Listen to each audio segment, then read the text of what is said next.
রাত্রে মানুষ যখন ঘুমে যায়, তোমার বিবি যখন ঘুম যায়, তোমার ছেলে যখন ঘুম যায়, তুমি নিশি রাত্রে ঠান্ডা পানি দিয়ে ওযু বানিয়ে নামাজের মুসল্লায় বসে তুমি আবার যখন ডাক দাও, রব্বুল আলামিন পৃথিবীর কোনো মানুষ আমার গুনাহ সম্পর্কে জানে না, তুমি আমার গুনাহ সম্পর্কে জানো। আমি এমন গুনাহ করেছি আমার বিবি জানে না, বিবি গুনাহ করেছে আমি জানি না। আল্লাহ তুমি সব কিছু জানো, হে আমার প্রভু তুমি আমাকে মাফ করে দাও।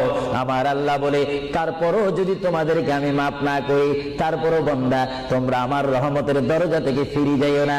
আমি তোমাদেরকে হুকুম দিচ্ছি, ওয়ালাউ আন্নাহুম ইয যালামু আনফুসাহুম জাউকা, বান্দারে যদি গুনাহ করে ফেলো আমার রহমত থেকে মুখ ফিরে তুমি চলে যাইও না। বান্দা, আকাশ পরিমাণ যদি গুনাহ করো, পাতাল পরিমাণ যদি গুনাহ করো, সাগরের পানি পরিমাণ যদি গুনাহ করো, পাহাড় তুলনায় যদি তুমি গুনাহ করো, আমার